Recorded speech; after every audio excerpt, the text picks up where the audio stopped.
Welcome, gamers, grinders, and glory chasers. It's time to dive into the ever-evolving world of competitive gaming with the Esports Meta. I'm your host, Billy Sims, and alongside me, he just beat me in Fortnite this week, the one and only Nicholas Layton. You might want to switch up your landing spot, Billy boy. We're pretty excited to guide you through the biggest plays, the hottest trends, and the most heated debates in the esports scene.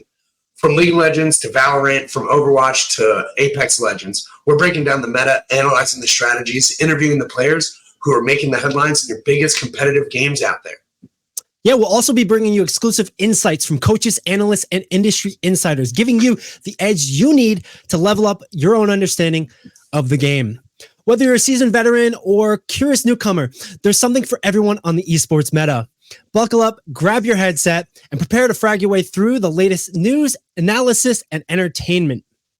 Join us every Tuesday, and don't forget, we want to hear from you. Hit us up on social media using the hashtag #EsportsMeta. This is the Esports Meta. Let's go. How about that for intros? Yeah, it's not bad for a first try. Right. You know, gotta start somewhere, and this seems to be a good start. Welcome to our first episode. We're excited to be here. We're excited to get started. We have a lot for you today, a lot for you in the coming weeks. So hit that like, subscribe button, all those good internet things that helps the algorithm let them know that you want to watch us. You want to know what we're talking about. Nick, we're going to start with some headlines today, but first and foremost, how you feeling? How you doing? I'm pretty good, man. Pretty good. Recovering from just being under the weather. Right. So, still dealing with that. But other than that, I'm feeling really great to be here. Really excited about everything that we have in the works, Yeah, glad to be doing this journey with you, man. Really excited about what we have in store and this opportunity, this journey of this content. It's amazing. So let's get started with some headlines. All right. First up, let's go. I don't know if you saw, but Disney invested $1.5 billion into Fortnite's developer, Epic Games. This seems to be a massive move by Disney, as well as for the esports space. I'm kind of flabbergasted. I've got some things to talk about, but Nick, what do you think? What's your thoughts here with Disney investing into Epic Games and Fortnite so much so quick? Honestly, it's pretty wild, right? It's like Epic Games owns the one of the most popular engines that are out there, right? I think Unreal, make right? games on there. Owns Unreal, which is just crazy. It's huge. And then you look at like Disney, and Disney owns everything. Right. So like, could be great, could be amazing. Or it could be another situation where we're just getting all of our like entertainment from like one place. Like we might never get like a really cool Insomniac Spider-Man game again or something like that. You know what I mean? Those indie games might suffer a bit because they have to compete and like climb such a big mountain. But on the competitive side too, it's exciting to see money getting poured into something like that. Like it's definitely going to change Fortnite, and that's one of the biggest competitive games out there currently. And Lego Fortnite's been such a huge smash, and like to show that like creative balance and switch up they're able to do with that was really awesome to see. But like $1.5 billion is a ton of money. Disney owns so many different IPs from Marvel to Star Wars, let alone all the other Monsters Inc. and Pixar's and stuff. I wonder what they would be able to develop. I wonder what they'd be able to develop, and if they could develop a pretty interesting esports scene, because Epic definitely has their foot in the door already with Fortnite and how successful the competitive aspect. Like that game was it was a tower defense game initially, right? Yeah, it was like the game mode that they have out now, which is called like Save the World or whatever it was called. That was the original game that it released at like a full-fledged $60 game back in the day. And then they just cut it because of PUBG's like popularity. Bought PUBG developers, and then rest is history, right? For sure. And like they've been able to like coast that wave from that initial push really hard and then turn that into like some pretty big notoriety, getting involved with Ninja first and foremost, who was a Halo player previously, competitive Halo player. And then he was able to bring on Drake and a bunch of other professional athletes like football, baseball, basketball stars playing. And to have that sort of notoriety, it's such a huge thing. I really feel like this Disney investment is a next step in all of that. It's not that Fortnite and Epic Games hit a wall, but they definitely are challenging some big name players, especially with their launcher, their game launcher. And for them to control and switch that up like that and like kind of get these investments is amazing. I'm going to read real quick the quote here that I thought was, our exciting new relationship with Epic Games will bring together Disney's beloved brands and franchise with hugely popular Fortnite and transformational, that's the word, transformational new games and entertainment universes. I think that completely spells out everything you need to know about this situation. $1.5 billion.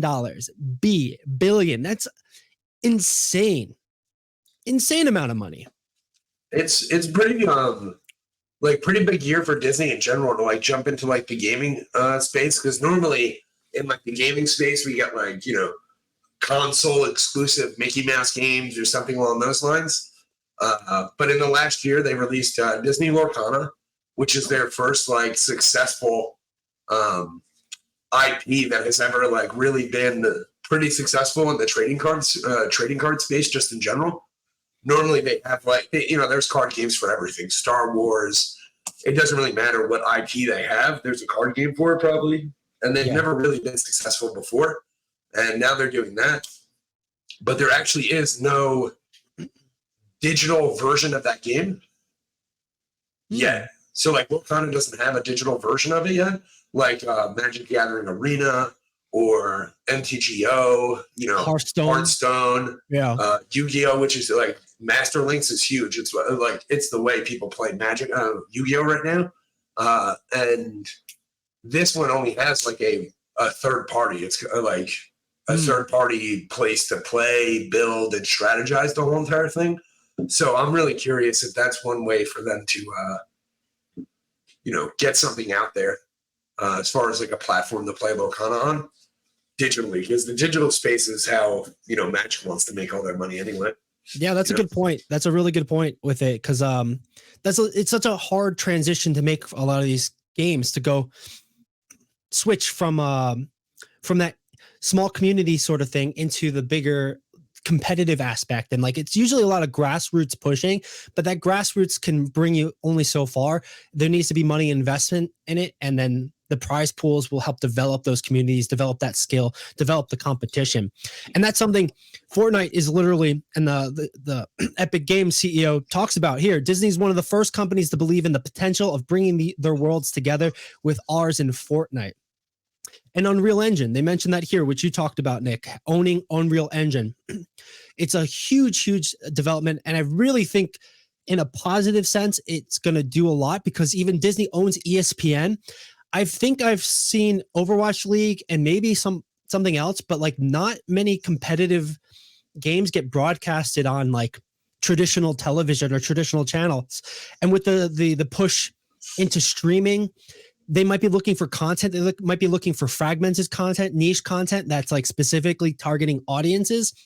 And Disney investing in Epic and having a huge stake in all this is going to first off lift up Fortnite, definitely, but it has the potential of lifting up a lot of people willing to do business with Disney, and who doesn't want to get into the house with the mouse, right? Yeah, I mean, like something to really think about with this one is like I don't know off the top of my head like what their viewership is for like their Disney XD channel and all those other ones, but I do know that they've definitely done stories in those where kids have become like professional esports players and stuff like that. Really?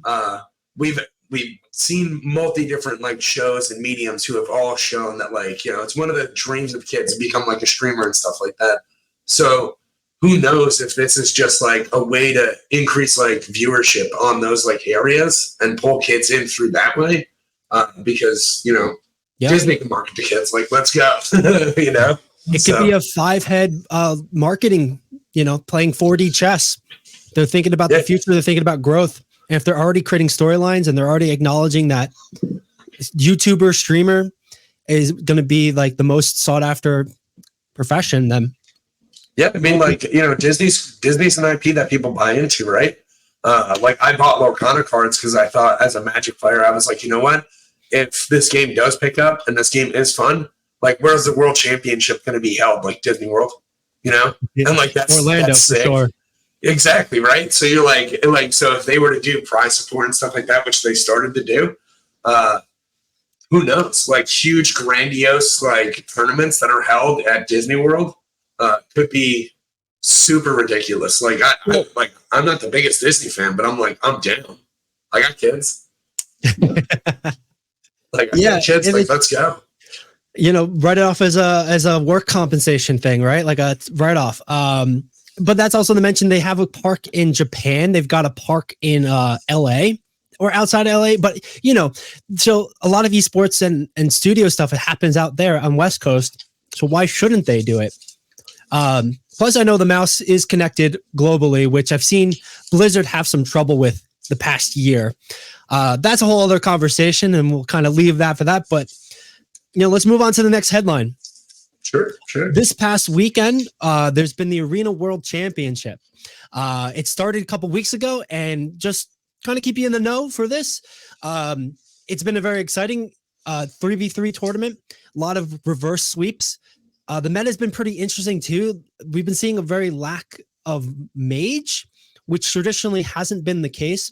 But this isn't really fully in depth, but just letting you know that you can watch in week 3 of the Arena World Championships this weekend on YouTube. I'll be watching, keeping a little pulse on that, seeing what's going on.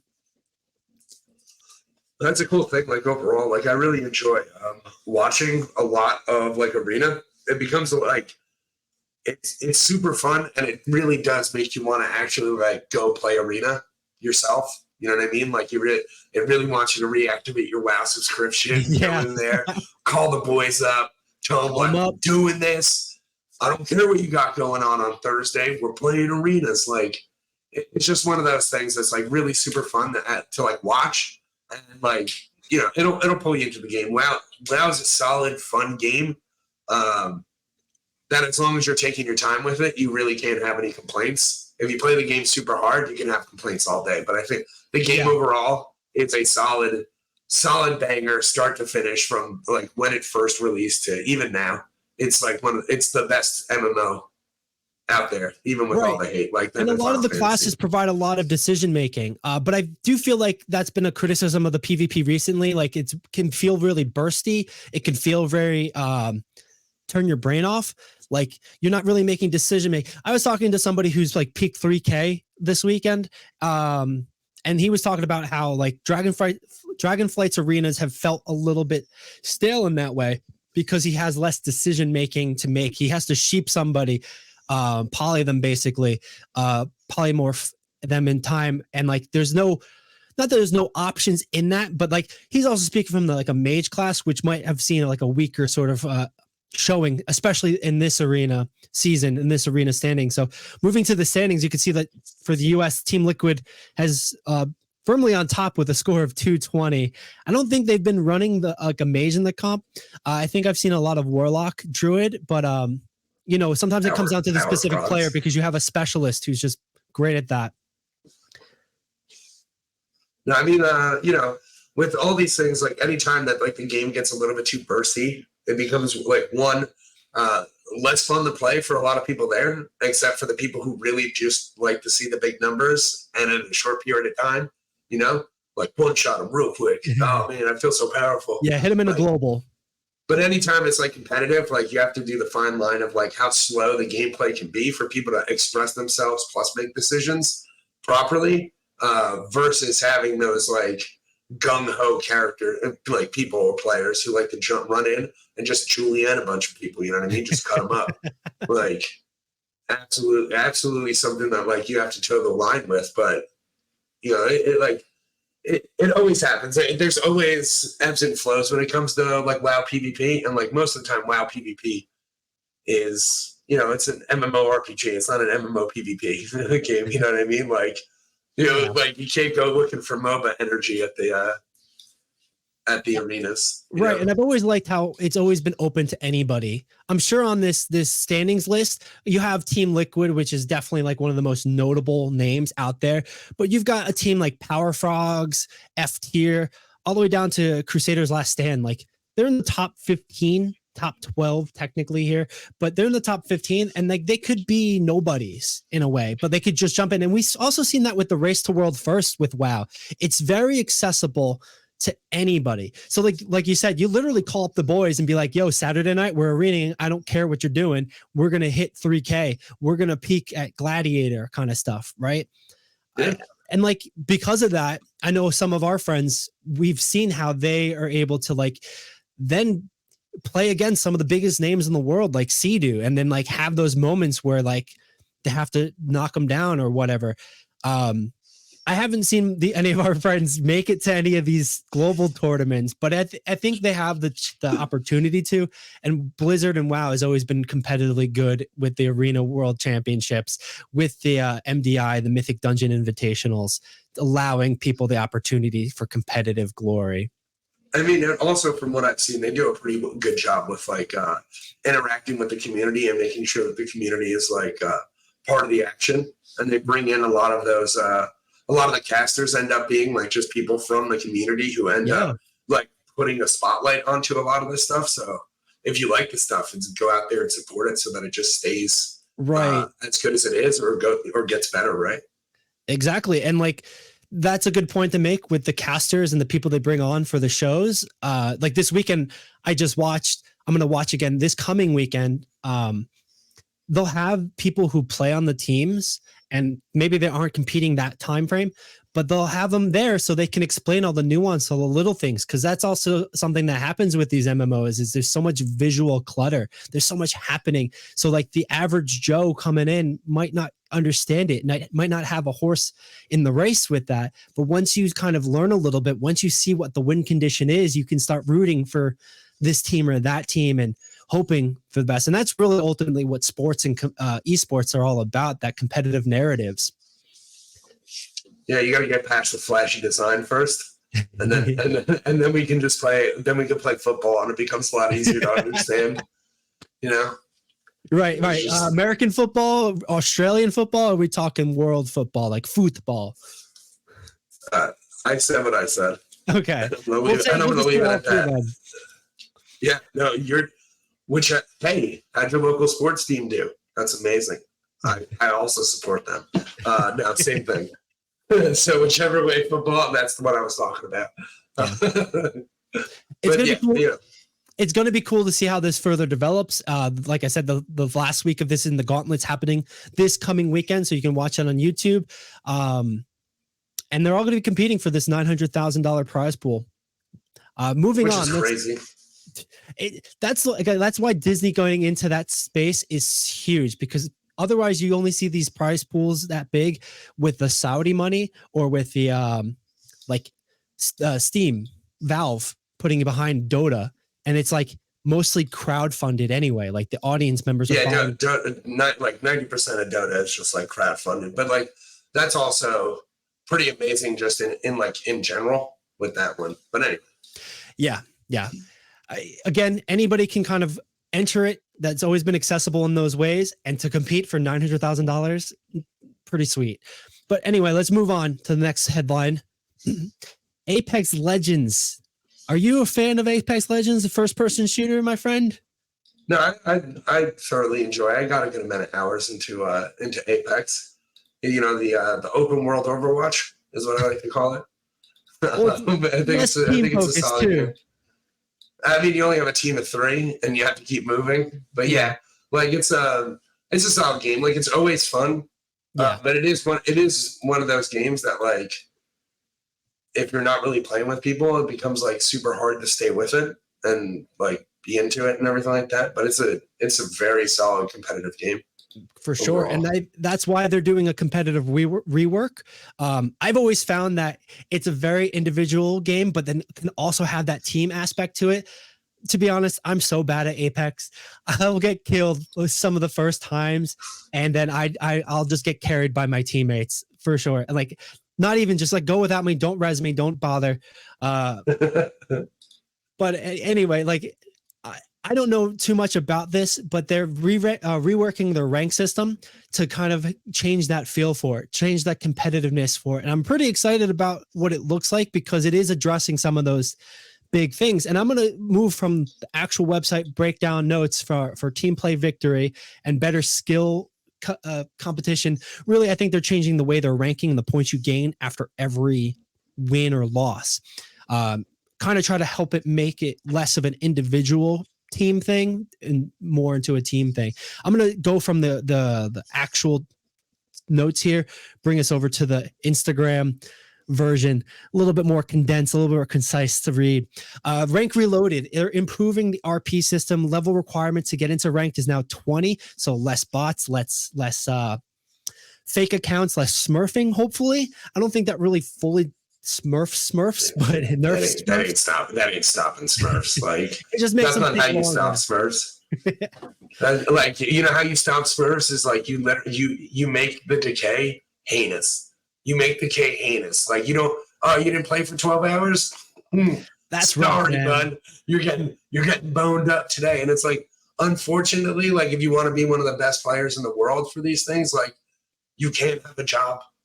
You can't have a 40 to 60 hour a week job and try to be the best player in the world at like any one of these games, any one of these competitive games. We've seen, those games are getting more and more lucrative if you can land yourself on a team, if you can land yourself in a position where you can win that money consistently. That's the hard part, the consistent stuff. And I think that's some of the stuff they're addressing here with the rank system, because like it makes more sense for people to hop on an alt account, an alternative account, and smurf to like play the game, and not even just to play with friends kind of thing, but to get that competitive itch to like win those matches, to like do the things. So like it's cool to see them address the rank system, address the point system per match, what you're going to gain, and see how that goes. It's kind of a TBD on how it's going to be received. I know sentiment's been a little bit mixed. It's been up and down too over the past year. But I like seeing companies take that risk and make these changes, especially like, them going into weapons, because I love Apex's weapon design as a competitive sense. It's not so overpowered where you get this gun and then you instantly win. It changes your style of play. It changes your strategy. But, it really does impact a little bit of the luck, but then a little bit of the skill. So I know it's a little bit like blackjack in that way.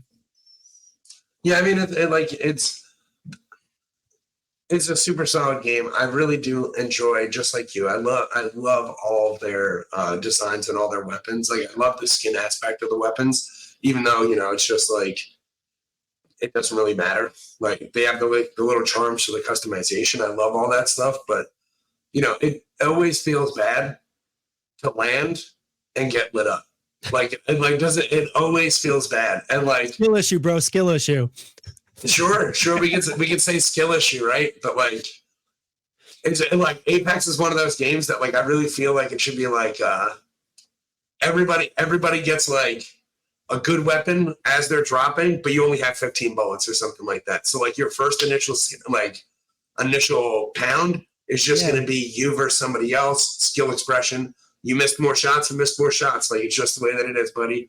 Instead of like, you're like, there's just times where you're running around just hoofing it and you're literally smacking people in the head, and then like you're running away and you're literally have to play like Bugs Bunny, where you're just like dodging, hiding behind stuff, running out, punching them once, and then you're running back behind again. So like, it's fun, but it's only fun like once every 50 games.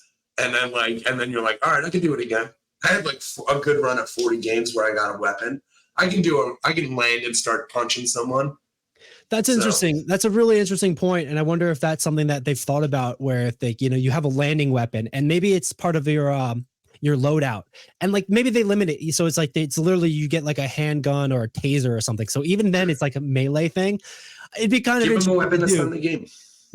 It'd be really interesting to see, really interesting to do. Cause I do see that, like, especially like on a lower level like myself, where I'm usually the one running around Bugs Bunny, scuba doing through doors and like trying not to get shot. It really is about knowing where to drop, of course, which is like a lot of the battle royale games.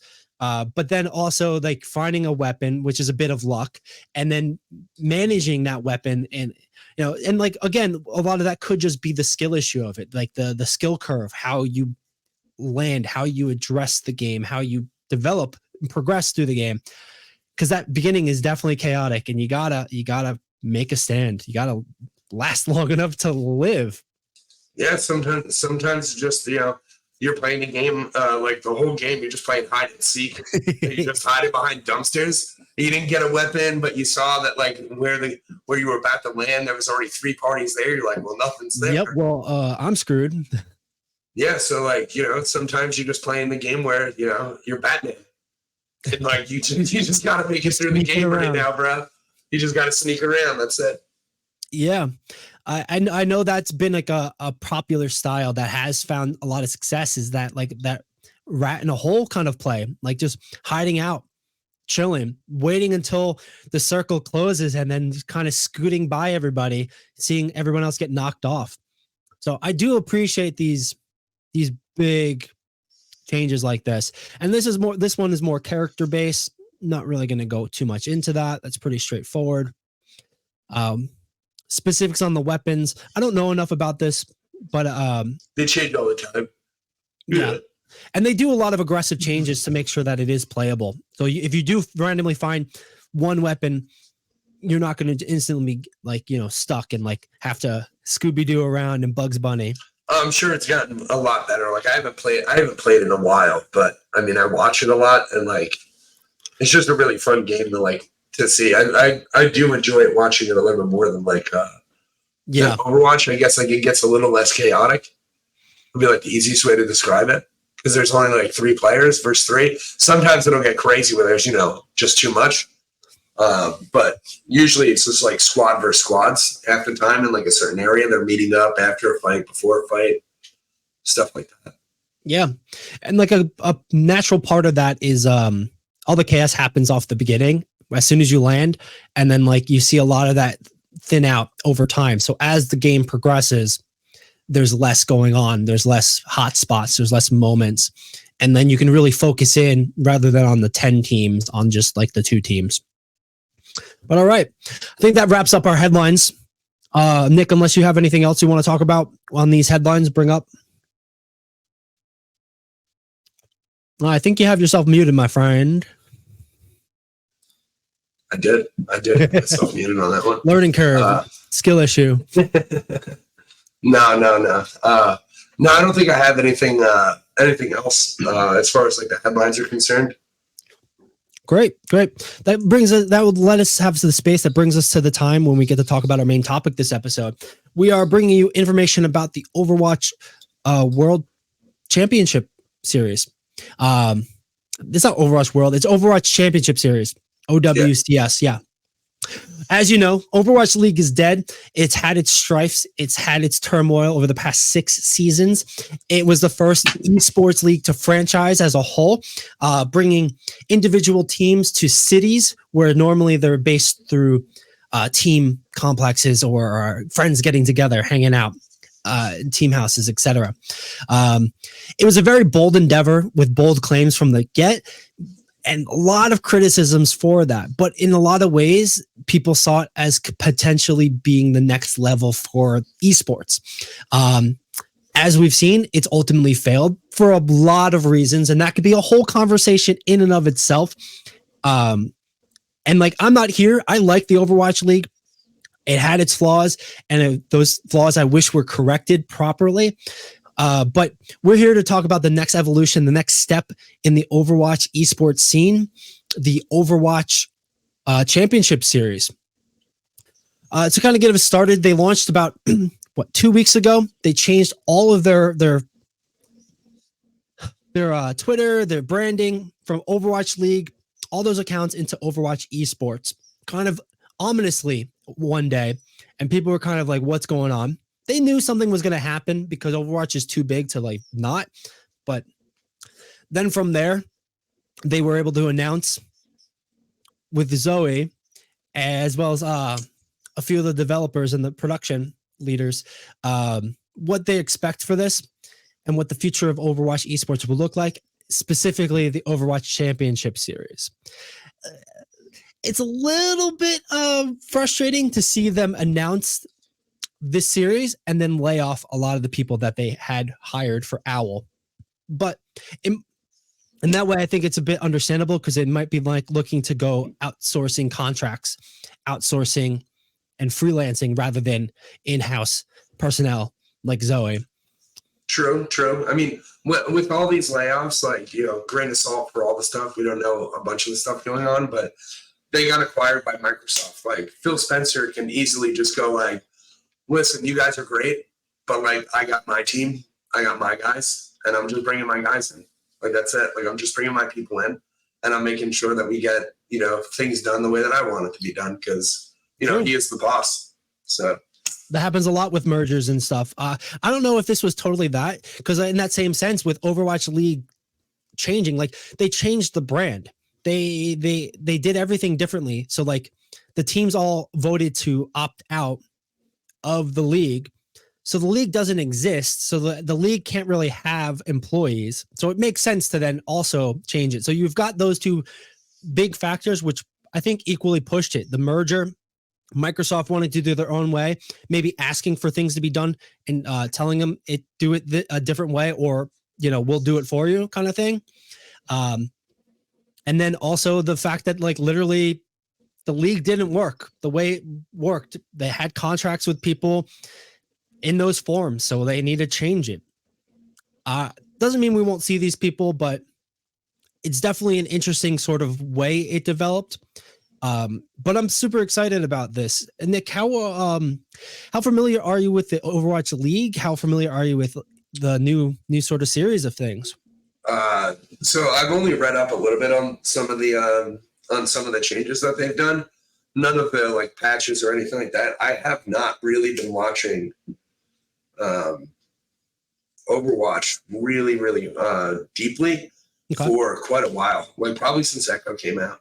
Echo is probably the last champion that I saw like actually released. That was a long time ago, my dude. But there's been a lot that's been going on. I've been a fan of it. I've gone to a few of the finals, and it's been enjoyable to see, even as the Overwatch League, like I said. And I'm excited to see what the Overwatch eSports program, the Championship Series, has to offer. The name branding, though, is a bit similar to League. Do you think they bit off of that too much, or what?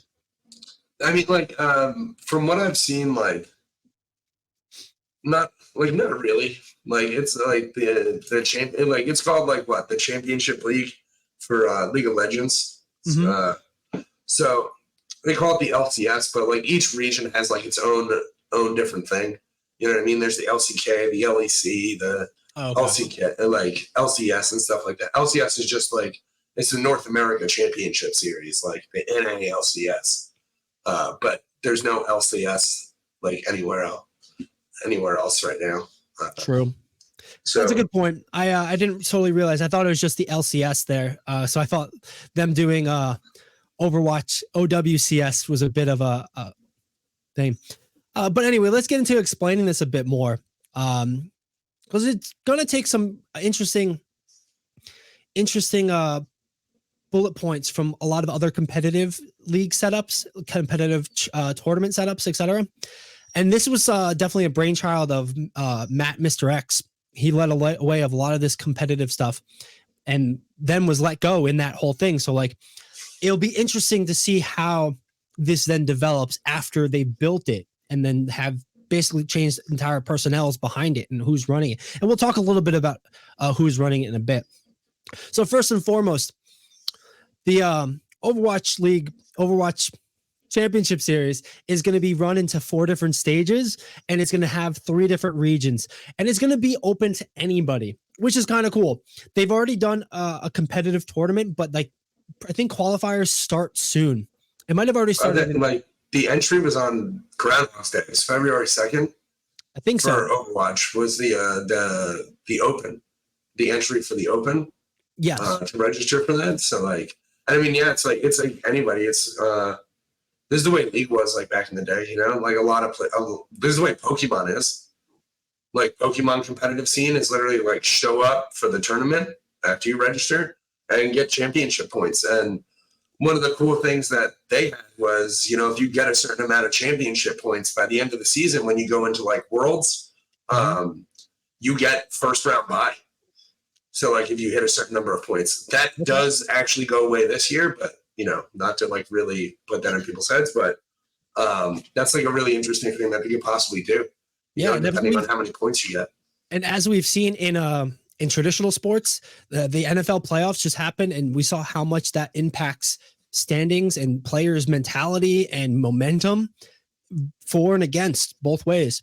So it's definitely cool to see that anybody can join, and then that those stipulations have people to fight until the very end to get those, to make it happen, to like get into the tournament. So just breaking it down a little bit, there's going to be 3 regions. We're going to be starting with the North America region, as well as the EMEA, the Europe, Middle East, and North Africa region, and then Asia. Asia's actually started their qualifiers a little bit early because they have a bigger sort of section they have to cover. I'll see the map in just a minute. But I believe North America and EMEA is starting, like you said, February 2nd, this past week. Going forward, it's going to be broken down into 4 stages. They're going to have the round robin Swiss stage where everybody's competing. I believe most of this is going to be happening online through Face It, the esports engine Face It, as well as something else. Is that something that like Pokemon generally did or League used to do? I would imagine League has to be online. They're not going to have LAN tournaments and LAN qualifiers for this stuff. So I mean, like one of the ones that I use right now for Magic is called like melee.gg. Yeah. Right. So like that's like a similar type thing. It's just a place where you can organize and stuff like that. True, but I think that was a third party, like a really heavy third party site. It wasn't incorporated by Nintendo because Nintendo didn't really have a stake in the esports scene up until the end of last year when they cease and desisted like everybody. Yeah. So I mean, it is interesting that it's like an official partnership with Face It, like how many other games are actually going to be pulled into the same umbrella of like Face It, right? And how that is going to like has the potential to become like almost like a competitive esports social media platform if they do it right? Because everybody's going to have to go there in order to play their tournaments and stuff like that and communicate and everything. So who knows? Well, I believe Face It's already had a platform where they run these tournaments for different games, and I think Overwatch, Activision Blizzard, Microsoft is now buying into it. At least the Overwatch the esports scene is buying into it to run these online Swiss round qualifiers. Excuse me. I mean, by proxy, that does mean that, you know, like that Microsoft is buying into it a little bit, right? Which could be interesting if it like one of the things that they hinted at with this change was that there's potential for not just pro players to play in organized tournaments on Face It, right? Where they can like, you could be bronze, gold, silver, it doesn't really matter. And there could be a tournament for you. And like, this could be, and again, like Xbox is probably the most social of the actual consoles, just in general, the way that they like to pivot their consoles. So it'd be super interesting if they were to make this like more of a, like every one of their games that they have on there that they want to support Face It with, they can have a nice little tournament outlook, because that's really what keeps players like competitive and interested in a lot of these things. It also probably keeps them less toxic, but that's a different story. Well, yeah, that's a whole other beast, and we can kind of touch on that too, because this new change for the Overwatch esports scene does go into it. But I wanted to focus on Face It a little bit longer, because yeah, they already broadcast CS:GO. They already broadcast Apex Legends. You can hold gold, plat, bronze, iron tournaments for anybody and any space. So it really gets anybody involved as long as they're looking to scratch that competitive itch, which is cool. I did think that was a pretty awesome idea and option for stuff. Like this is everything that's going on right now that we could watch, which it's pretty lively. This is all Apex. It's pretty lively.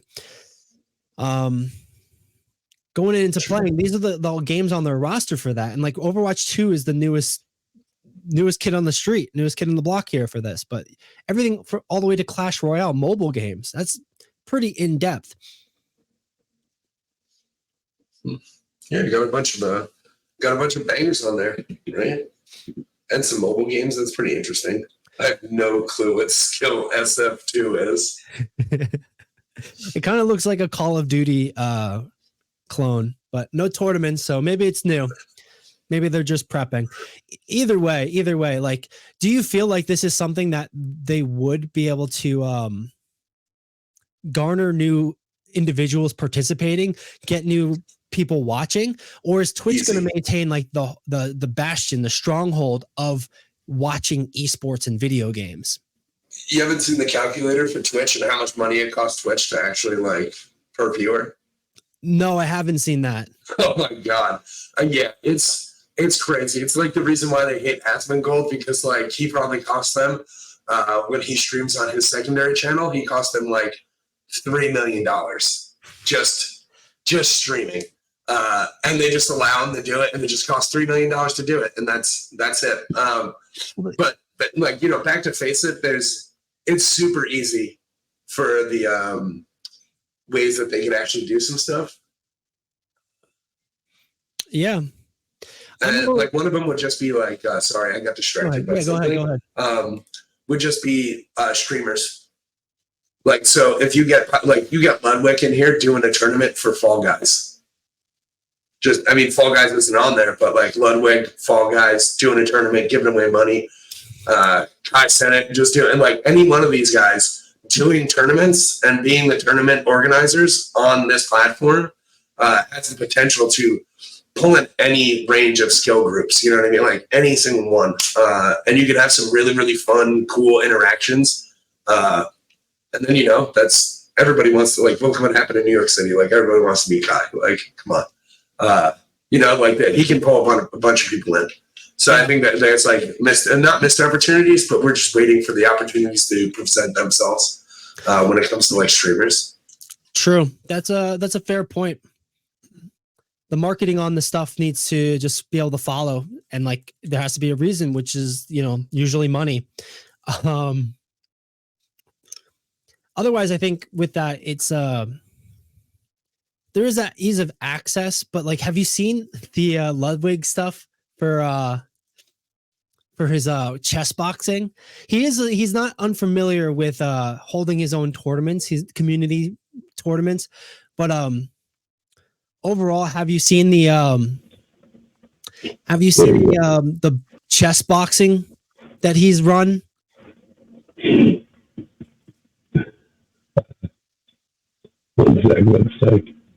Actually, kind of funny. A little bit of technical difficulties, but as you hold on, I'm going to bring us over into Face It a bit more and kind of talk about Face It's history here.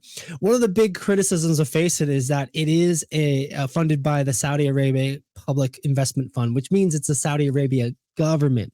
There's been a lot of Saudi money pouring into the esports scene this past couple of years.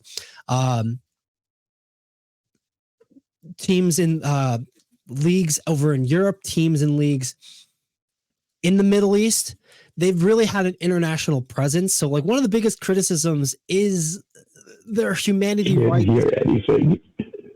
You can't hear anything. Wonderful. Change your settings, man. I'm going to keep talking about this. I can't hear a damn thing.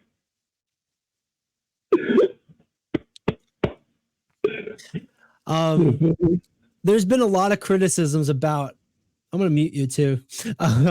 There's been a lot of criticisms about this, and it's kind of a damned if you do, damned if you don't, because having that sort of investment and that money is good, but then the cost of it is obviously, then you're sort of upholding like a human rights thing.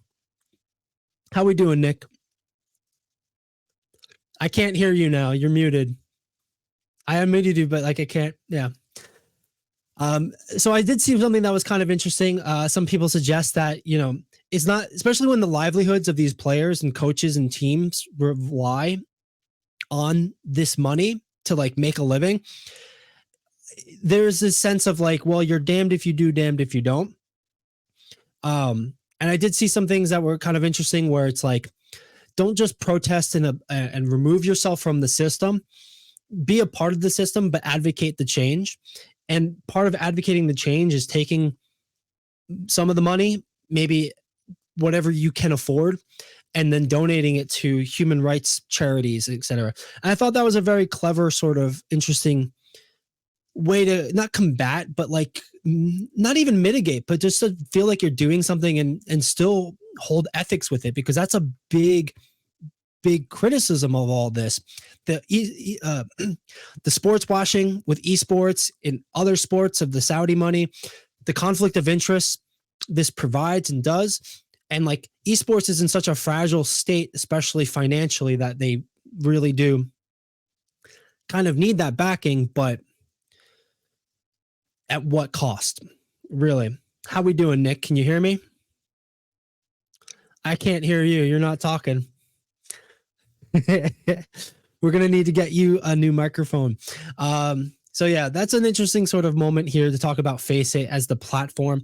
It's very cool and interesting of a place to be able to hold these tournaments, for streamers to get involved and to hold these tournaments as well. But more or less, like, then we're also then challenged with this new ethical dilemma where it's combined with that situation. But moving on, Faceit's going to be right. Hey, I can hear you. Hey, there we go. Nick, do you have any thoughts about the Faceit where it's owned by the Saudi Public Investment Fund? They're putting their money into everything. I'd be surprised, like just because we know, like, this one's at the forefront, like, someone should do a deep dive if we're gonna like talk about like how ethical it is for all that money, because who knows, like, if your favorite games are owned by a horrible company or a horrible organization or something like that. Like, not saying I don't know anything about that. I'm just saying, if you're talking about ethics, you should probably find out where they have their money, rather than like, this one thing is also has money from here. Yeah. Just figure it out where it all comes from. Because, if you don't like Tencent, right? If you don't like them, then like you probably don't want to be partnered with like Epic Games and stuff like that, which, just find out what games they make and other things. Like how much money does the Saudi Arabian investment fund have in video games, and what video games are there? Right. That's true. And with that, like, it's like I said, it's a double-edged sword, because the money is going to flow and people are going to chase it, and like business is going to do business. But even as a competitive esports player, it's hard to get the bag. So do what you can when it's available. But it is a bit like it's an interesting development, and how this is. Faceit's a great platform for ease of use and connecting and letting everybody on any level compete. And like, it's a no-brainer that they would team up with them. But then that's the other dilemma. Blizzard making another big business decision, and we'll have to see how it turns out. They do know how to do their stuff. They do know how to make it happen. Only time's going to tell, and like, we're going to have to see. Moving into then more so, Faceit's going to be running the tournaments. This is how the tournaments are going to be run. First and foremost, the Asia region started a little bit earlier. They're going to have open qualifiers for Pacific, Japan, and Korea. I believe Pacific, not specific. Pacific also includes South America, I think I saw, or something. But, Australia, New Zealand, etc. They are doing their best to also avoid saying China, because I know Blizzard doesn't currently have connections to Chinese Tencent games, etc. Which, whole other conversation. Yeah. Usually it's, they're big enough for us to have 3 different episodes. Yeah. We're going to stretch it for content. Yeah. So, it seems pretty straightforward. They're going to have the open qualifiers. You're getting enough points in the open qualifiers. You're going to move to the regionals. That's going to be in person in studio. And after the regionals, they're going to bring you to actual championships in a place. I believe there's 2 championships this year. There's going to be one in Texas, I think Austin, Texas, and then another in Sweden, in Europe. And it's Europe's first Is Overwatch Sweden? LAN. I think it's Sweden. Maybe I it's thought it was another like one. Germany. I thought it was Germany. It's at but- DreamHack International either way. So like Yeah, they're gonna so, have like- the regional competitions, and then they'll have the international one. Yeah, that's May and November, right? I think like one of the coolest things about all these like big tournaments now is there's going to be a loser bracket. Mm-hmm. I think like that's probably like the coolest thing where we get to have like some of the coolest stories of the timeline of this actually be like somebody makes it through like loser bracket and then comes back to win the whole entire tournament and make like a really interesting watch just overall with something like this. So Yeah. No, that's really sports is all about narratives. Everyone loves the underdog coming back to win kind of thing. or even like the favorite person just getting smacked down in the first round by somebody. Mhm. And just having them battle their way through, like just slog through the losers bracket, like that's always entertaining to see, right? Because like you're on the edge of the seat the whole entire time, regardless of like who it is. Right. And like that they're just gonna come back and like either go Super Saiyan or they're just gonna like be boomed and just disappear. Yeah. And that's gonna be an exciting stage to see it on with DreamHack. It's the first time Overwatch has done these tournaments at something like DreamHack. And yes, it's DreamHack Dallas in May, the end of May. And then the other one's going to be Europe. It's Stockholm. DreamHack Stockholm. So that's really cool to see. I'm pretty sure North America and the EMEA regions are going to be the similar setup. The calendar is going to just work a little bit later. Like we saw qualifiers started. So like they're signing up right now for North America and EMEA, but Asia specifically has already started the round robins and stage qualifiers. March next month is when we're going to see the qualifiers happen for Overwatch, and that's going to be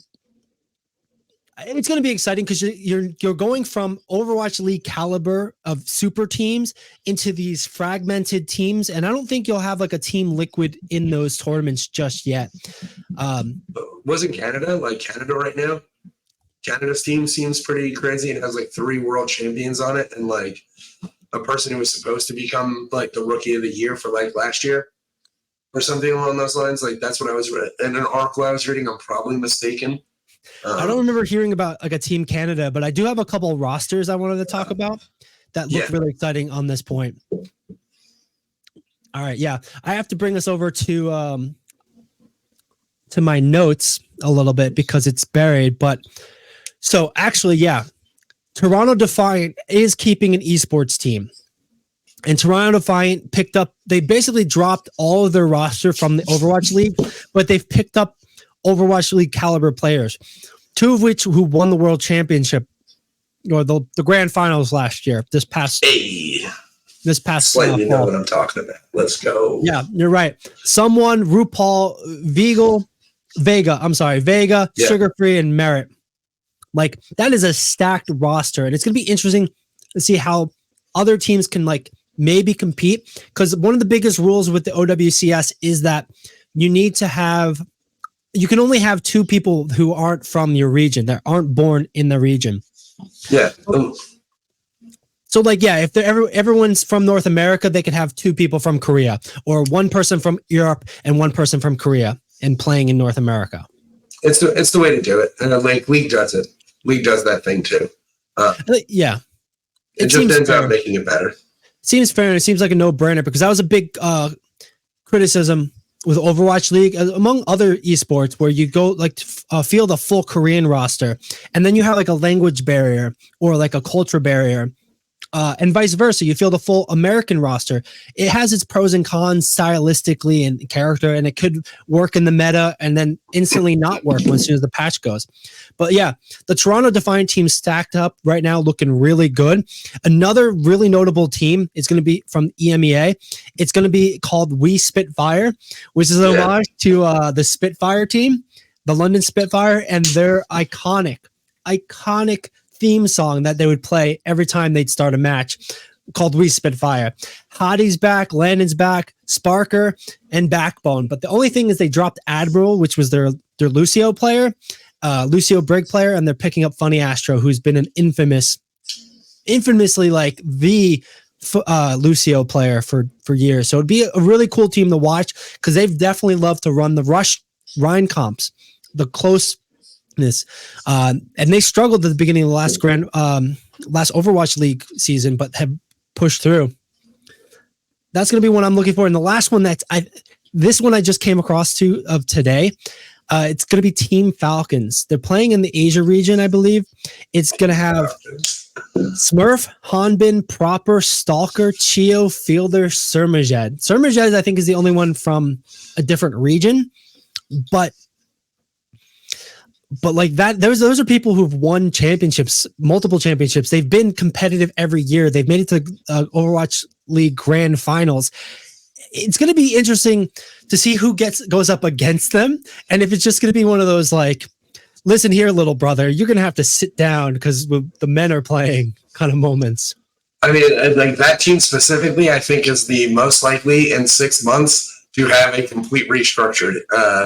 If Proper gets like banned or in trouble again or something like that, he seems like a League of Legends problem child where like if he gets on like he just disagrees. Like I'm not saying this, and I have not done any research, but from what I've seen in this last little like excerpt of him getting banned and then unbanned, he seems like a person who just might be a little too honest with the way that he says things.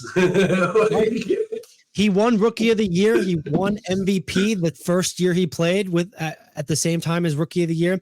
And he was recently banned because of terms of service. Here it is. Here's his tweet saying, I got banned. I just want to play. We did see that somebody else, where is it? Let me take this off stream real quick. We did see that somebody else did translate for us. Yeah, here we go. For anybody wondering, the message says he was banned for disorderly misconduct. So likely chat toxicity. So like he was probably owning some people and like has a superiority complex and kind of just like goes off on people in the wrong points, which I've got mixed feelings about. But how do you feel about this being, a situation where like if you break terms of service, you can't compete? I mean, it's like a little rough, right? And like something to think about is like every one of these situations in these competitive games, they're always team games, and it comes down to personalities that do not match. I personally think you should have to take a like personality test from the company to put you into a matchmaking like queue that just like you might meet your best friends in this queue because we made you do a personality test. Like I think that's like really the way to go, because it usually is 5 people playing their own game and disagreeing about how they should win, and whether or not it gets heated or anything like that, it's always the same thing. One person either knows better or one person thinks they know better, and how they go about it is like what really needs to be like talked about, and that's like disorderly conduct, or like it could be anything.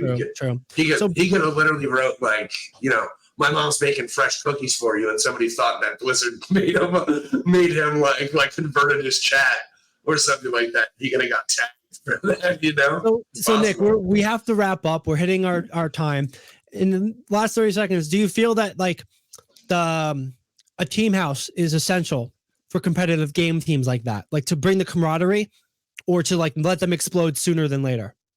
I don't think it has to be a team house, because I think you should be able to respect like everybody's living space.